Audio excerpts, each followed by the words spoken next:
Hi అండి, welcome to Swathi cooking and collections. ఈరోజు recipe వచ్చేసి తెలంగాణ స్టైల్ బోటి ఫ్రై అండి. దీనికి కావాల్సిన పదార్థాలు ఎలా చేయాలో చూసేద్దాం రండి.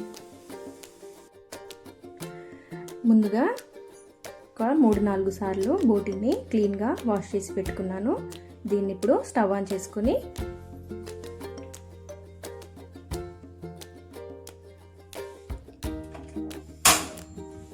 కుక్కర్ పెట్టుకున్నాము.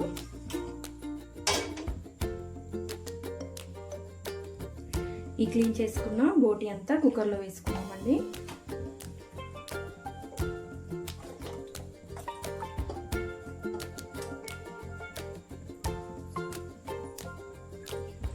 ఇందులోనే కొద్దిగా పసుపు,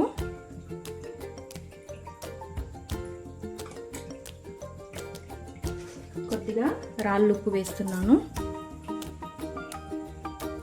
ఇదంతా కలిసేలాగా ఒకసారి కలుపుకొని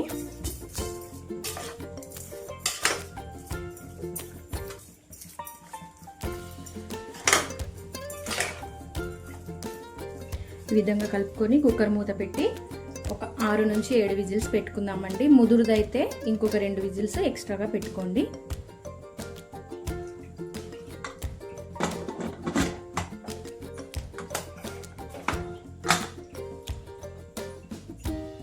ఇప్పుడు ఒకసారి మూత తీసి చూసుకుందాము.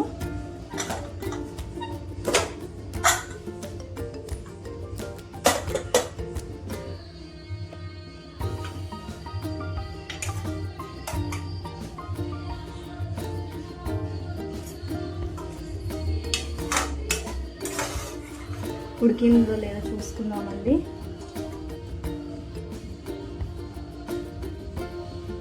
%90 వరకు ఉడికిపోయింది. నెక్స్ట్ మిగతా ప్రాసెస్ ఏంటో చూద్దాం రండి. ముందుగా స్టవ్ వెలిగించుకుందాం. కడాయి పెట్టుకుందామండి.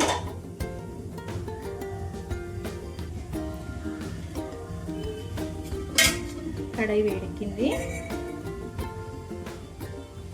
1.5 టేబుల్ స్పూన్ల ఆయిల్ వేసుకుంటున్నాను.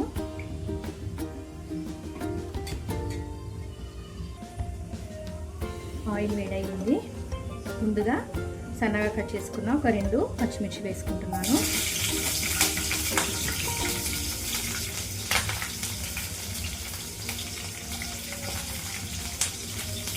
అలాగే ఒక 2 మీడియం సైజు ఆనియన్స్ కట్ చేసి వేసుకుంటున్నానండి. ఇది లైట్ గోల్డెన్ బ్రౌన్ వచ్చే వరకు వేయించుకుందాము.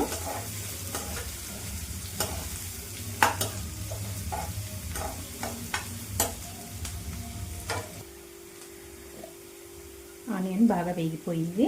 ఇప్పుడు ఒక 1/2 టీ స్పూన్ అల్లం వెల్లుల్లి పేస్ట్ వేస్తున్నాను. అల్లం వెల్లుల్లి పేస్ట్ పచ్చివాసన పోయే వరకు 1 నిమిషం పాటు ఇట్లా వేయించుకున్నామండి.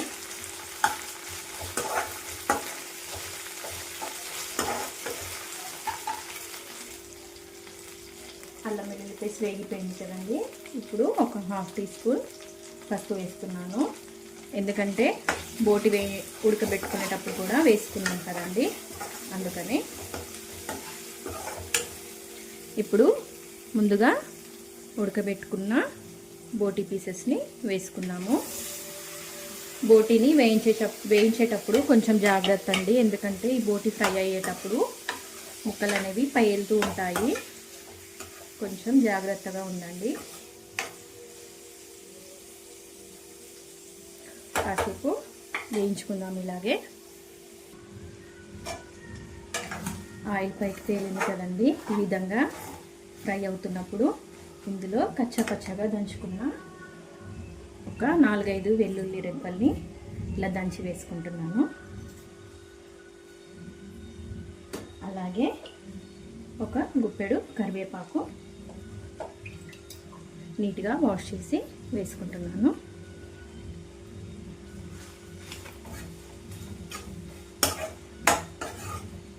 ఒక 2 నిమిషాలు వీటిని వేగనిద్దాము.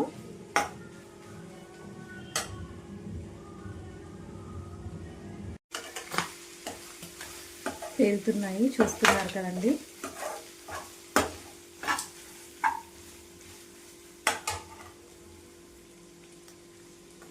ఇప్పుడు ఇందులో ఒక హాఫ్ టీ స్పూన్ వరకు కారం వేస్తున్నాను, ఎందుకంటే పచ్చిమిర్చి కూడా వేసాను కదండి.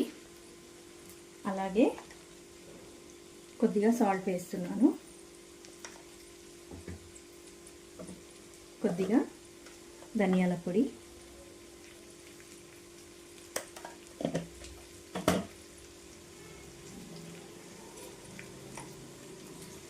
కొద్దిగా కొబ్బరి పొడి వేస్తున్నాను.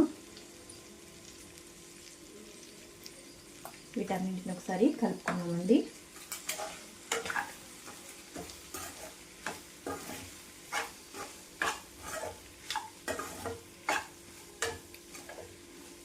బోటి పీసెస్ కొద్దిగా కలర్ చేంజ్ అయ్యే వరకు ఇలాగే ఫ్రై చేసుకుందాము. మూత పెట్టి ఫ్రై చేసుకుందామండి, పైకి పేలకుండా. ఒకసారి చూసుకుందాము. ఇలా కలర్ చేంజ్ అవుతుంది కదండి. ఇప్పుడు కొద్దిగా గరం మసాలా వేసుకుందాము.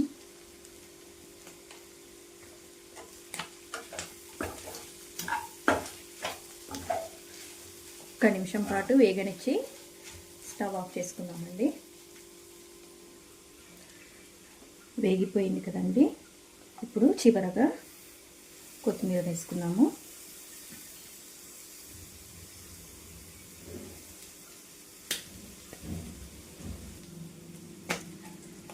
అంతే అండి, స్టవ్ ఆఫ్ చేసుకుందాము. మీరు కనుక నా ఛానల్ని ఫస్ట్ టైం చూసినట్లయితే లైక్ చేయండి, షేర్ చేయండి, సబ్స్క్రైబ్ చేసుకోండి. పక్కనే ఉన్న బెల్ ఐకాన్ని ప్రెస్ చేయడం ద్వారా నేను ఏదైనా వీడియో చేస్తే ముందుగానే మీకు నోటిఫికేషన్ అనేది వస్తుంది. Thank you for watching.